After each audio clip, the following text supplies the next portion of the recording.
Assalamualaikum warahmatullahi wabarakatuh. Izin memperkenalkan diri, nama saya Sepia dari kelas 12 IPA 2. Di sini saya akan menceritakan tentang sejarah Purwakarta. Sejarah Purwakarta, tempat yang mulai ramai.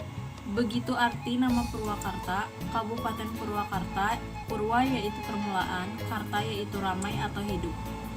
Berada di Jawa Barat, posisinya spesial berada di antara ibu kota negara yaitu Jakarta dan ibu kota provinsi Bandung. Hingga pada akhirnya Purwakarta menjadi wilayah dengan banyak peninggalan bersejarah.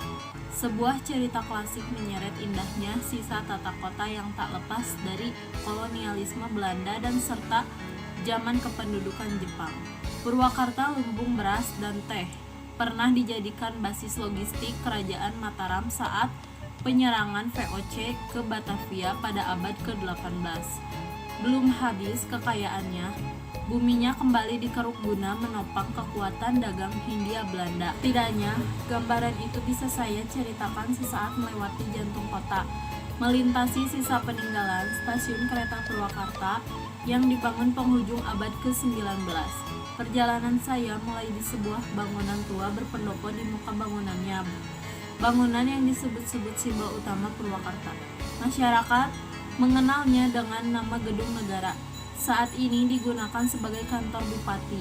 Posisi gedung berhadapan langsung dengan alun-alun yang ditaksir para sejarawan dibangun di masa bersamaan. Arsitektur perpaduan antara nilai Jawa tradisional dan sentuhan Eropa membuat decak kagum sulit dihindarkan. Gedung Negara termasuk pendopo di bagian depannya, dibangun pada 1831. Sejarahnya, Purwakarta mula-mula merupakan bagian dari Kabupaten Karawang sejak era VOC pada 1630. Purwakarta dijadikan sebagai pusat ibu kota Kabupaten Karawang baru pada 1831 berdasarkan keputusan Gubernur Jenderal Hindia Belanda pada 20 Juli.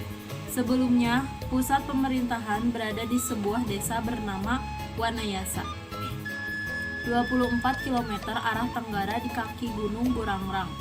Purwakarta menjadi kabupaten tersendiri terhitung sejak 1968. Buku Sejarah Purwakarta 2008 yang disusun tim penelusuran sejarah Badan Pariwisata Kabupaten Purwakarta tertulis dalam surat kabar Hindia Belanda Javas Chauran Agustus 1831. Door den Gouverneur General in Reden is bepaald dat de voortplaats de assistent presidenti Karawang Fortanden Mem Purwakarta. Gubernur Jenderal telah menetapkan bahwa ibu kota Afdeling atau Kabupaten Karawang bernama menjadi Purwakarta. Masa itu nama Purwakarta belum populer seperti sekarang.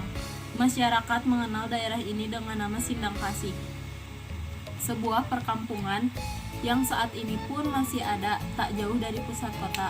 Dalam sejarah tutur, nama Sindang Kasih diambil dari peristiwa pencarian lokasi pemerintahan baru oleh Bupati Karawang saat itu, R.A. Suryawinata, pada 1830. Konon di tempat inilah, di Sindang Kasih, Bupati mendapat perlakuan hangat dari pemukim yang telah ada sebelumnya. Dalam bahasa Sunda, Sindang Kasih, Sindang berarti mampir, dan kasih yang berarti asih, cinta dan sayang. Sekian cerita yang dapat saya sampaikan. Mohon maaf apabila ada kekurangan. Wassalamualaikum warahmatullahi wabarakatuh.